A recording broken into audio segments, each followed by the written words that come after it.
आदाब, नमस्कार। आप देख रहे हैं आईएनएन चैनल। मैं हूं शेख अहमद अली। इस न्यूज बुलेटिन में आइए नजर डालते हैं दिन भर की बड़ी खबरों पर। कोरोना वायरस की वबा थमने का नाम नहीं ले रही है और आलमी सतह पर अब तक 42 लाख से जायद अफराद में कोरोना वायरस की तस्दीक हुई है। वर्ल्ड इन्फोमीटर्स वेबसाइट के मुताबिक दुनिया भर के 187 ममालिक और खित्तों में अब तक 42 लाख 21,369 अफराद मुतासिर हुए हैं, जबकि इस वबा से 2,84,833 अफराद हलाक हो चुके हैं।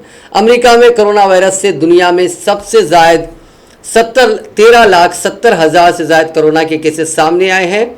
दुनिया की आलमी ताकत तस्वुर किए जाने वाले अमेरिका में गुज़िश्ता 24 घंटों के दौरान कोरोना वायरस के 20,044 नए केसेस सामने आए हैं, जिसके बाद मुतासरीन की मजमूई तादाद 13,70,099 हो गई है। इसी दौरान 2,347 अफराद की हलाकत के बाद हलाकतों की मजमूई तादाद 80,870 हो गई है। यूरोप में शदीद मुतासिर मुल्क इटली में इस वबा की वजह से अब तक 30,560 अफराद हलाक हुए हैं और अब तक 2,10,070 अफराद इस वबा से मुतासिर हुए हैं। स्पेन कोविड-19 की वबा से सबसे ज़्यादा मुतासिर होने वाले ममालिक की फहरिस्त में अमेरिका के बाद दूसरे मकाम पर है। यहाँ अब तक 2,68,143 अफराद इसकी जद में आ चुके हैं और 26,744 अफराद इस वबा के सबब जाँ बहक हो चुके हैं।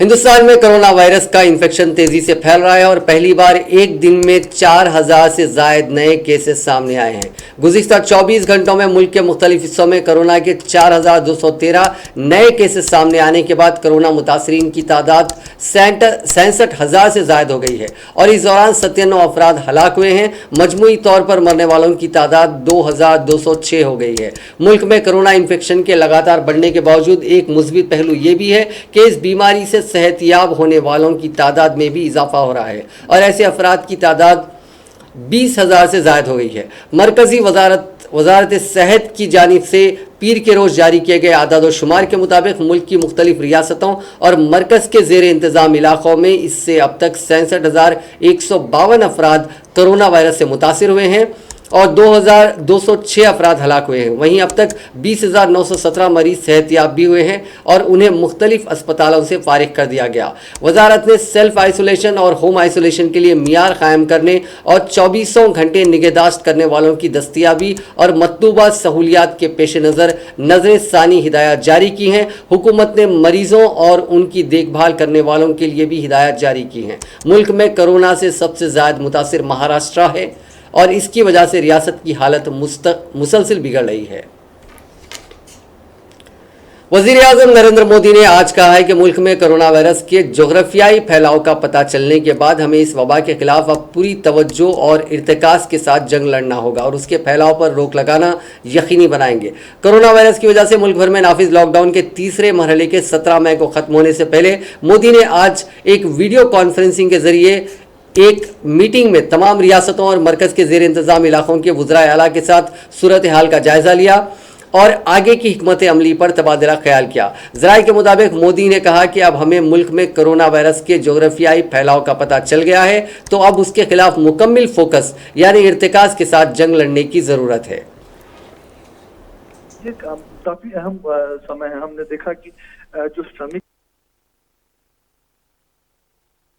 देश भर में लगातार इधर उधर तमाम राज्यों में फंसे पड़े हुए थे, अगर वो घर लौटने के इच्छुक हैं तो उनके लिए व्यवस्थाएं की गई हैं। श्रमिक स्पेशल ट्रेन चलाए गए हैं। हमने देखा जो भारतवंशी हैं उनको बाहर से जो वापस आना चाहते हैं उनकी वापसी के लिए वंदे भारत मिशन जैसे दुनिया के एक बड़े अभियान के तौर पर उसको शुरू किया गया है। तो ये तमाम चीजें शुरू की गई हैं। तो साथ ही साथ ग्रीन जोन और ऑरेंज जोन में भी ज्यादातर एक्टिविटीज की या अधिकांश जो गतिविधियां आर्थिक गतिविधियां उसकी इजाजत दे दी गई है। तो अब इस मुकाम पर जब हमारे अस्पताल तैयार हैं, हमारे स्वास्थ्य कर्मी एक तरह से प्रशिक्षित हैं, आर्थिक गतिविधियों को और तेज करने की जरूरत है, तो हमारे आगे का क्या रास्ता होना चाहिए, किस तरह से वो तमाम चीजें इसमें चर्चा में आ सकती है। और निश्चित तौर पर प्रधानमंत्री की हमेशा कोशिश और मंशा ये रहती है कि वो ज्यादा से ज्यादा मुख्यमंत्रियों के सुझाव सुने, उनका जो एक्सपीरियंस रहा है वो समझे और एक तरह से क्या करना चाहते हैं मुख्यमंत्री, किस रास्ते पर आगे बढ़ना चाहते हैं, और उसके साथ फिर निश्चित तौर पर वो अपनी बात भी रखेंगे। हमें जानकारी मिली है मुनमुन की आज की जो बैठक है एक मैराथन बैठक होने वाली है। प्रधानमंत्री जो तमाम राज्यों के मुख्यमंत्रियों को आज सुनेंगे, सभी मुख्यमंत्रियों से एक तरह से वो आज संवाद करने वाले हैं, तो ये बेहद ही महत्वपूर्ण है। एक एक मुख्यमंत्रियों की जब वो राय लेंगे तो निश्चित तौर पर आज जो राय एक तरह से जो सहमति बनने वाली है इस बैठक के जरिए एक बहुत अहम होने। मरकजी हुकूमत ने कहा है कि कोरोना वायरस जैसी इन्फेक्शन बीमारी से लड़ने में समाज का अहम किरदार है और जिस किसी को भी कोरोना वायरस की अलामत हैं उसे बीमारी को पोशीदा रखने के बजाय सामने आकर सरकारी सेहत मराकज़ यानी हेल्थ सेंटर्स में उसके इलाज की सहूलत का फ़ायदा उठाना चाहिए। महकमा सेहत के तर्जुमान लव अग्रवाल ने पीर को नामा निगारों की कॉन्फ्रेंस में कहा कि जिस किसी शख्स में कोरोना वायरस की अलामत दिखाई देती है उसे उस बीमारी को पोशीदा रखना नहीं चाहिए बल्कि सरकारी सेहत मराकज़ में जाकर अपना इलाज कराना चाहिए और ऐसा करके वो शख्स न सिर्फ खुद को बचाएगा बल्कि अपने अहले खाना और समाज को बचाने में अपना किरदार अदा करेगा। उन्होंने बताया कि मुल्क इस वक्त जिस तरह के इन्फेक्शन का सामना कर रहा है और इस वक्त सबको सोशल डिस्टेंसिंग कायम रखने के लिए जारी हिदायत की पैरवी करनी चाहिए, तभी इस बीमारी से बचा जा सकता है। नहीं तो जिस पैक की बात जून जुलाई में आने की कही जा रही है वो कभी भी आ सकती है। अग्रवाल ने बताया कि कोरोना वायरस कोई दाग नहीं है और जिस किसी को भी ये बीमारी होती है उसे पूरे इलाज के बाद घर भेजा जाता है, लेकिन देखने में ये आया है कि इर्द गिर्द के लोग उसके साथ घिनौना रवैया अपनाते हैं जो मुनासिब नहीं है। उन्होंने कहा कि हम सभी को ये ध्यान रखना होगा कि ये हमारी लड़ाई बीमारी से है, बीमार से नहीं। अब तक 20,917 लोग कोविड-19 से क्योर हो चुके हैं और 44,029 केसेस एक्टिव मेडिकल सुपरविजन में हैं। पिछले 24 घंटे में अगर हम देखें तो पाते हैं कि टोटल केसेस में 4,213 केसेस का इंक्रीज नोट किया गया है, पर साथ में ही 1,559 पेशेंट क्योर भी हुए हैं। इस तरीके से हम देखें तो पाते हैं कि हमारा टोटल रिकवरी रेट अब 31.15% हो चुका है। कुल कंफर्म केसेस की संख्या इस समय राहुल गांधी ने कई रियासतों में लेबर एक्ट यानी मजदूरों के कवानीन में तरमीम के फैसले को नामुनासिब ठहराया।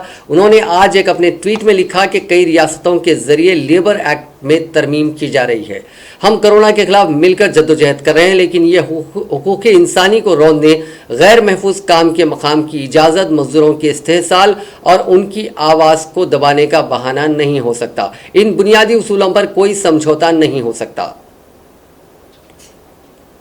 वज़ारत रेल ने 12 मई से मुल्क की राजधानी नई दिल्ली से मुल्क की मुख्तलिफ रियासतों के अहम शहरों के लिए 15 जोड़ी ट्रेनें चलाने का फैसला किया है, जिसके लिए आज 4 बजे शाम से टिकटों की बुकिंग भी शुरू हो गई। ऐसे मुसाफिर जो इन पैसेंजर ट्रेनों से सफ़र करने वाले हैं उनके लिए गाइडलाइंस जारी कर दी गई हैं।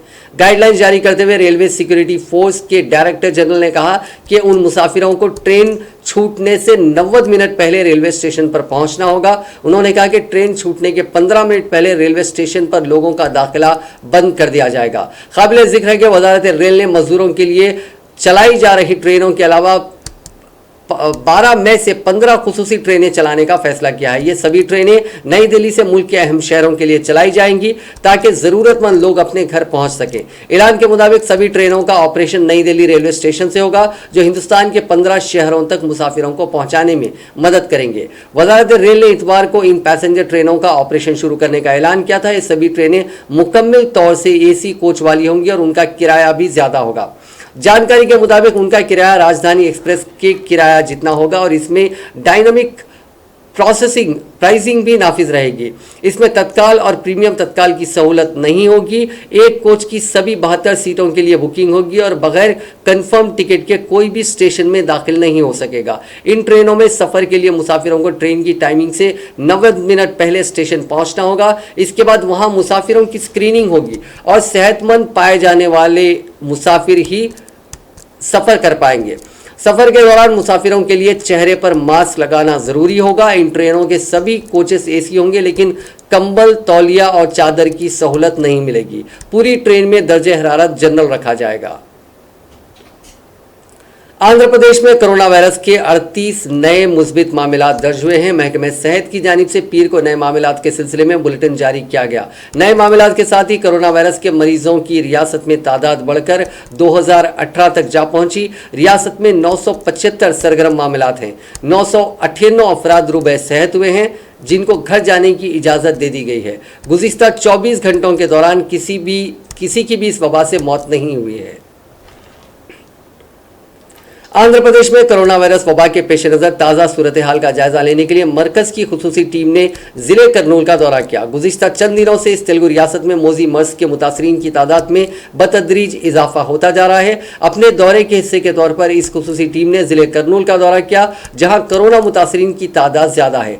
इस खुसूसी पैनल ने जिले में कोविड-19 को काबू में करने के लिए किए जा रहे इकदाम पर अहदेदारों के साथ इजलास मुनक्किद किया।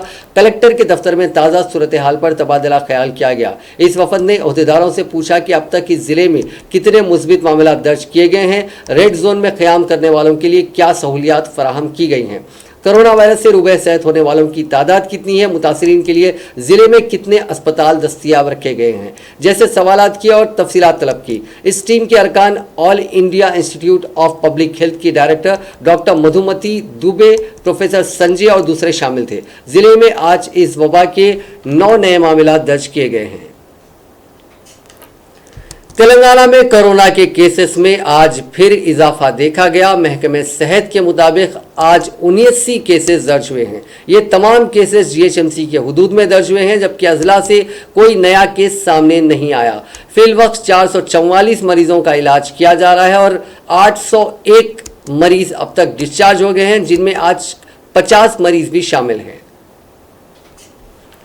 चीफ मिनिस्टर चंद्रशेखर राव ने आज वजीर आजम नरेंद्र मोदी से अपील की है कि वो कोरोना वायरस से निपटने के इकदाम के दौरान मुल्क भर में रोक दी जाने वाली ट्रेन सर्विसेज को बहाल ना करें। वजीर आजम नरेंद्र मोदी की जानिब से आज रियासतों के चीफ मिनिस्टर्स के साथ वीडियो कॉन्फ्रेंस मुनक्किद की गई।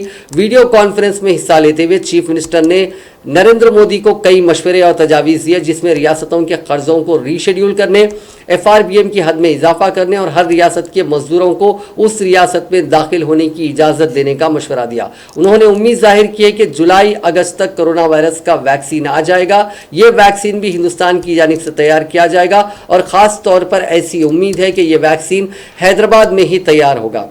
चीफ मिनिस्टर ने कहा कि मुल्क के अहम शहरों मुंबई, दिल्ली, चेन्नई और हैदराबाद के अलावा दीगर शहरों में कोरोना वायरस तेजी के साथ फैल रहा है और इन इलाकों में कोरोना वायरस के मुतासिरीन पाए जाते हैं। ऐसे हालात में पैसेंजर ट्रेनों को चलाने के फैसले से एक इलाके की आवाम दूसरे इलाके में जाना शुरू होते ही वायरस के मजीद फैलने के इम्कानात बढ़ जाते हैं।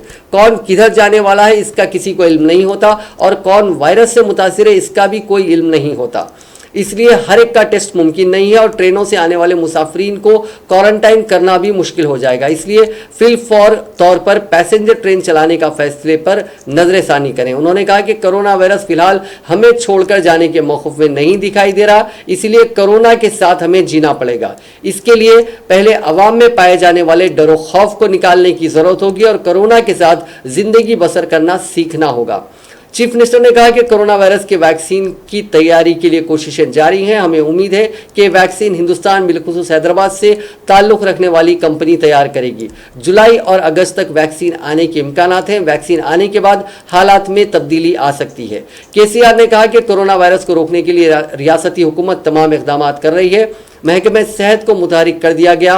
आलात, अद्वियात, मास्क, PPE किट्स, बिस्तर, इस तरह के तमाम सहूलियात फराहम की गई हैं। किसी चीज़ में कमी व बेशी नहीं की गई। चीफ मिनिस्टर ने कहा कि कोरोना वायरस से जारिया साल असर अंदाज हो रहा है, आमदनी खत्म हो रही है, खर्च अदा करने के मौक़िफ़ में कोई भी रियासत नहीं है, इसलिए तमाम रियासतों के खर्च रीशेड्यूल किए जाएँ।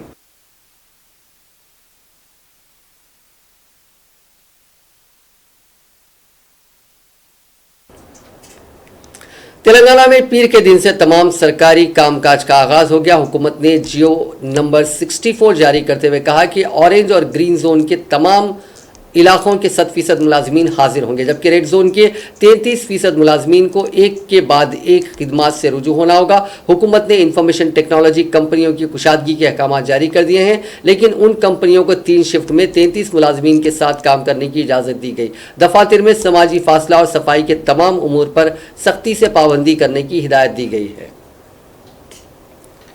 आईटी कंपनियों को 33% मुलाजमीन के साथ काम करने की इजाज़त के बाद शहर हैदराबाद के कई कंपनियों ने पीर से काम का आगाज़ कर दिया। ताहम इन कंपनियों ने फैसला किया है कि पहले हफ्ते के दौरान सिर्फ 10 ता 15 मुलाजमीन को ही काम की इजाज़त दी जाए और बाद अज़ाम बतदरीज इस तादाद में इजाफा किया जाए। इस इजाज़त के बाद शहर हैदराबाद के हाईटेक सिटी और गच्चीबौली के इलाके, जहाँ बड़ी तादाद में ऐसी कंपनियाँ कायम हैं, वहाँ से जुड़ने वाली सड़कों पर बड़े पैमाने पर ट्रैफिक देखी गई। दफातर जाने वालों से ख्वाहिश की गई है कि वो मास्क और सैनिटाइजर का इस्तेमाल करें। ओहदेदारों ने कहा कि मुनासिब एहतियात न करने वालों के खिलाफ सख्त कार्रवाई की जाएगी। इसी दौरान कंपनियों ने रहनुमायाना खुतूत जारी करते हुए मुलाजमीन को दफ्तर में सोशल डिस्टेंसिंग बरकरार रखने, लॉग इन के औकात और लॉग आउट के औकात को बरकरार रखने, कर्फ्यू के औकात के दौरान नकलो हरकत पर पाबंदी, कैफेटेरिया में कोई भी सरगर्मी अंजाम ना देने और मुलाजमीन के जमा होने से बचने की हिदायत दी।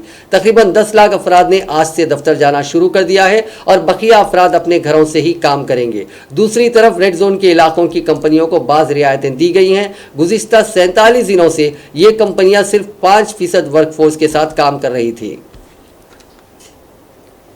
तेलंगाना के मुख्तलिफ मकामात पर मास्क ना पहनने वालों के खिलाफ मामला दर्ज किया गया। उप्पल पुलिस स्टेशन के हुदूद में एक हफ्ते के दौरान 54 अफराद के खिलाफ मामला दर्ज किया गया है। इसी तरह कुशाईगुड़ा हुदूद में 61 अफराद के खिलाफ मामला दर्ज किया गया। पुलिस ने ये बात बताई। ग्रेटर हैदराबाद म्यूनिसिपल कॉरपोरेशन के एहलकारों ने मियाँपुर के हुदूद में मास्क ना पहनने वालों पर फीकस 1000 रुपये जुर्माना आयद किया।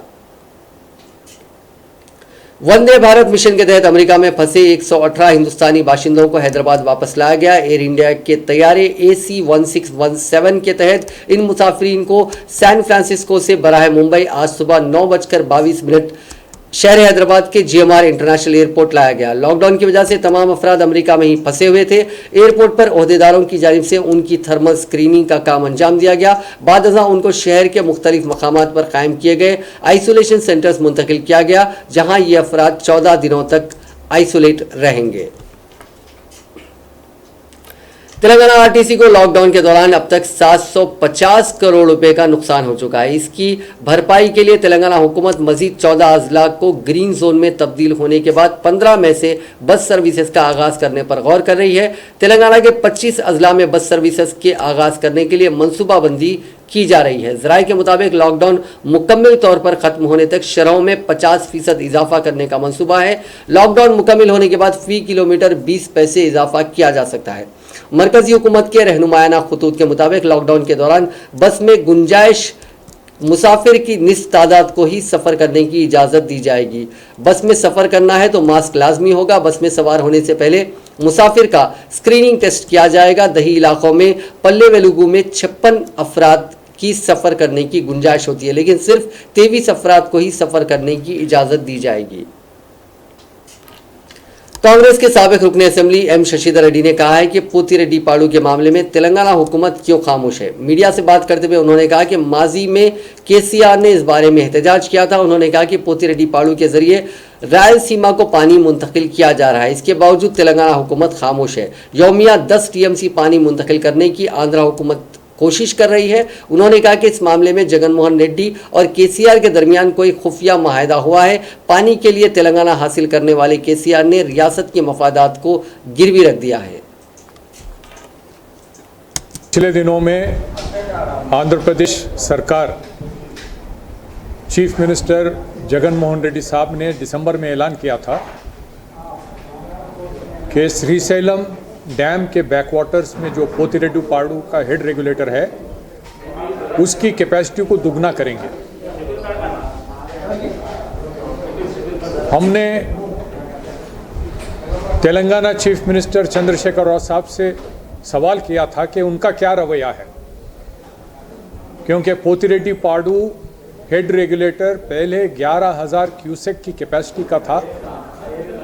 राजशेखर रेड्डी साहब जब चीफ मिनिस्टर थे 2004 में बने तो उसकी कैपेसिटी को बढ़ाकर रायलसीमा को ज़्यादा पानी ले जाने की काम उन्होंने किया था। उस पर हमने सख्ती से एतराज़ किया। मैं और मरहूम पी जनार्दन रेड्डी साहब, इतनी सख्ती से हमने उसकी मुखालफत की कि हमें पार्टी में नोटिस में दिलवाया गया। हम उसकी परवाह नहीं की। हम तेलंगाना के अवाम के जो जायज़ उनके राइट्स हैं, उनका हक है, उसके खिलाफ जो साजिश हो रही थी उसके लिए हम लड़ रहे थे। तो हम अपनी सरकार को, अपनी पार्टी के सरकार को छोड़े नहीं। और आज चंद्रशेखर राव साहब जो लोगों को पानी की बात करते हुए, लोगों को उनकी सेंटिमेंट के साथ खेलते हुए,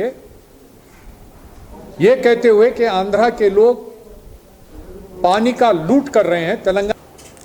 कांग्रेस के साबिक रुकने असेंबली टी राम मोहन रेड्डी ने कहा है कि टीआरएस हुकूमत महबूबनगर, रंगारेड्डी और विकाराबाद से दूर हो चुकी है।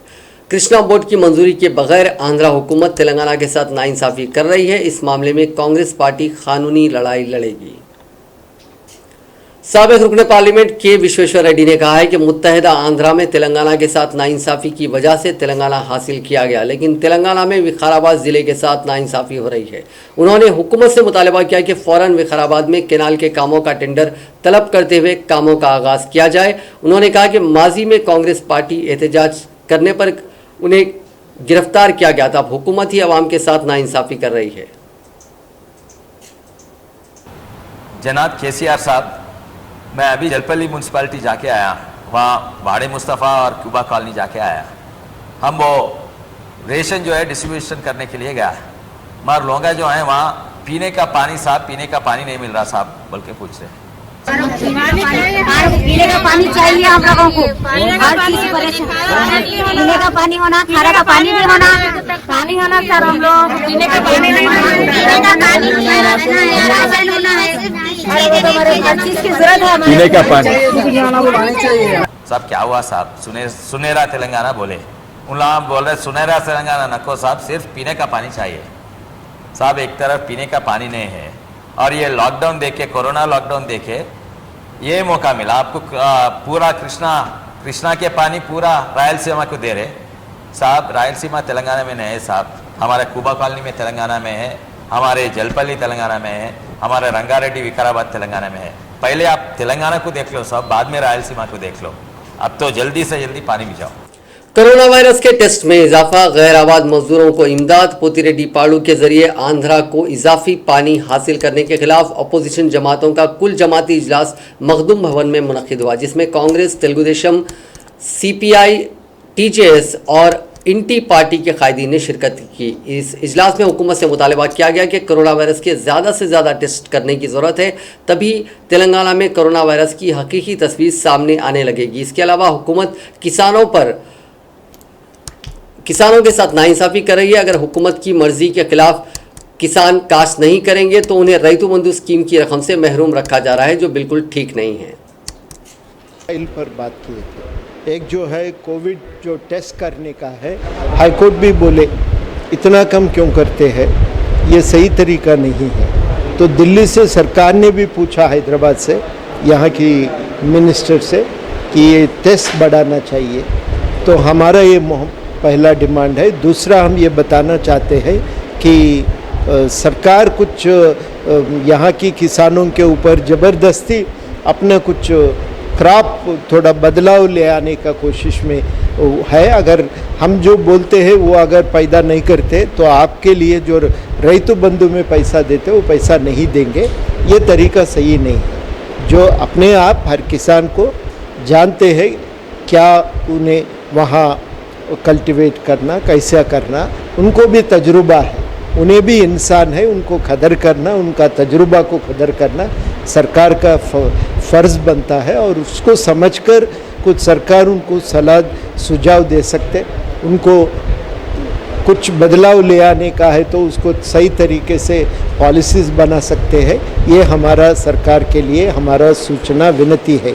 तीसरी बात ये है कि हुआ उसमें ये लॉकडाउन के, कोरोना लॉकडाउन के लिहाज से ये लॉकडाउन अनाउंसमेंट करने के बाद क्या हो रहा वो डिस्कस करें अभी ये माइग्रेट लेबर्स है, उसको तो अभी भी वो लोगों को राइस नहीं मिला और पैसे भी नहीं मिला। नानकराम गुड़ा में वहाँ JMC NCCM बिल्डिंग कंपनीज है, उसमें काम करने वाले छत्तीसगढ़ कई स्टेटों से राज्यों से आए। वो लोगों के एक ही कमरे में 30 लोग 40 लोग को रख के और क्या डिस्टेंस मेंटेन कर रहे हैं, क्या कोरोना का रूल्स रेगुलेशंस इम्प्लीमेंटेशन कर रहे हैं, वही पूछते हैं गवर्नमेंट से। और वैसे ही अभी तक क्यों नहीं दिए, तहसीलदार साहब से बात करें तो उन्होंने बोलता वो कंपनी वाले देना है राइस और पैसे, अपन वो लोगों को पूछते। रियासती गवर्नर तमिलिसाई सौंदरराजन ने ESI हॉस्पिटल का दौरा करते हुए तिब्बी अमले और हॉस्पिटल के अमले को तहनीत पेश की। इस मौके पर गवर्नर ने कहा कि उनकी खिदमत काबिल सताइश हैं। इन मुश्किल हालात में हिम्मत के साथ वो लोग काम कर रहे हैं। उन्होंने बताया कि ESI और DRDO मिलकर कोरोना वायरस से निपटने के लिए तहकीक कर रहे हैं। उन्होंने कहा कि लॉकडाउन से वायरस के फैलने पर काबू पाया गया है। तेलंगाना के तिब्बी अमले ने बेहतरीन काम किया। उन्होंने कहा कि आवाम को खौफजदा होने की ज़रूरत नहीं है, हम सब किसी भी मुश्किल हालात का मुकाबला करने के लिए तैयार हैं। आंध्र प्रदेश के विशाखापट्टनम की LG पॉलीमर्स कंपनी जहां गैस के अखराज का वाकया पेश आया था, वहां महलूकीन के खानदानों और मुतासरीन को मुआवजे की रकम तकसीम की गई। इस वाक़े में 12 अफराद की मौत हो गई थी और कई अफराद मुतासिर हो गए थे। हुकूमत ने इस वाक़े के बाद मुआवजे का ऐलान किया था, जिसकी तकसीम आज अमल में लाई गई। विशाखापट्टनम के KGH हॉस्पिटल में जेर इलाज मुतासरीन के अरकान खानदान को वुज़रा अवंती श्रीनिवास, कन्ना बाबू, बोसा सत्यनारायण ने मुआवजे के चेक्स तकसीम किए। इस वाक़े में मरने वाले 4 अफराद के अरकान खानदान को फीकस 1 करोड़ रुपए की रकम बतौर मुआवजा दी गई। इस मौके पर वजीर कन्ना बाबू ने मीडिया से बात करते हुए कहा कि गैस के अखराज से मुतासरा देहातों में मौजूदा तौर पर सूरत हाल काबू में है। इन देहातों को जरासीम से पाक बनाने का काम अंजाम दिया गया। आज शाम 4 बजे के बाद आवाम को उनके आबाई देहातों को मुंतकिल किया जाएगा, जिनको इस वाक़े के बाद यहाँ से दूसरी जगह मुंतकिल किया गया था। आंध्र प्रदेश के विशाखापट्टनम के LG पॉलीमर्स कंपनी जहां गैस के अखराज का वाक़या पेश आया था, वहां के अस्पताल में जेर इलाज मुतासरीन को डिस्चार्ज करने के इक़दामात ओहदेदारों ने शुरू कर दिए हैं। इस वाक़े के नतीजे में RR वेंकटपुरम इलाके में सैकड़ों अफराद मुतासिर हुए थे, जिनको सांस लेने में दुश्वारी और दीगर मसाइल पर अस्पताल में दाखिल करवाया गया था। कई अफराद सड़क पर बेहोशी की हालत में गिरे हुए थे और उनके मुँह से झाग जारी था। इन तमाम को अस्पताल से रुजू किया गया था, जहाँ वो जेर इलाज थे। KGH हॉस्पिटल जहाँ ये मुतासरीन जेर इलाज हैं, वहाँ के हुक्काम ने कहा कि इन तमाम की हालत मुस्तहकम है। हॉस्पिटल के सुपरिंटेंडेंट डॉक्टर राजन ने यह बात बताई। उन्होंने कहा कि रूबे सेहत होने पर ही उनको घर जाने की इजाज़त देने का फैसला किया गया। उन्होंने ताहम कहा कि इन तमाम मुतासरीन की तिब्बी जांच के बाद उनको डिस्चार्ज कर दिया जाएगा।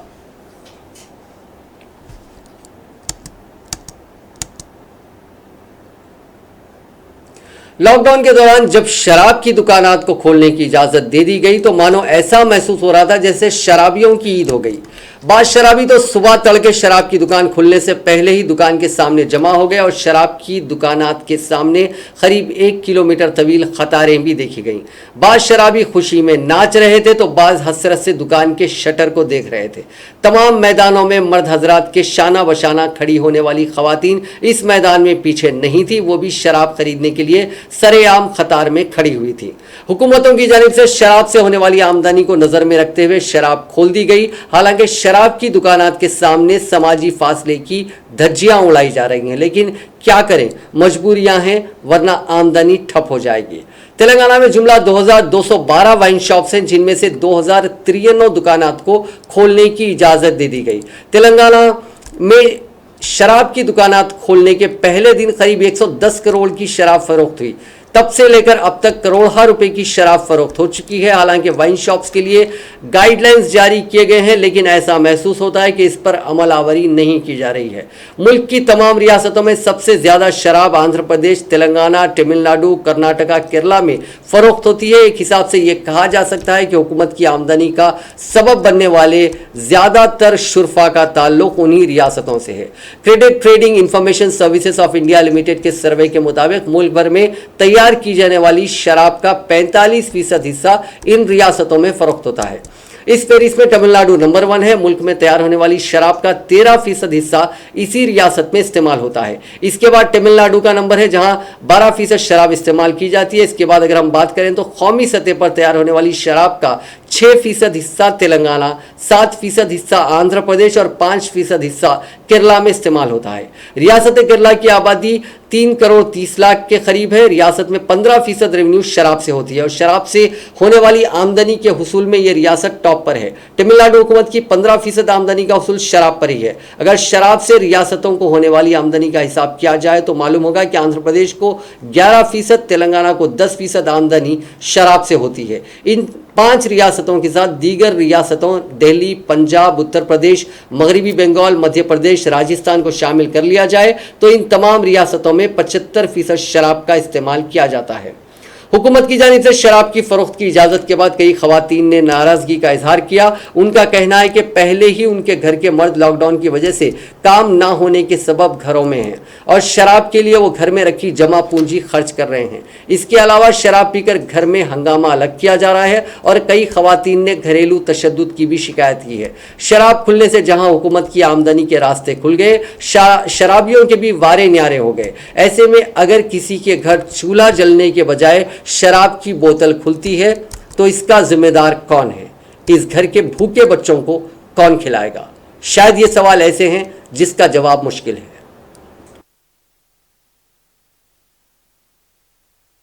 नाजरीन, इस न्यूज बुलेटिन में बस इतना ही। देखते रहिए INN चैनल।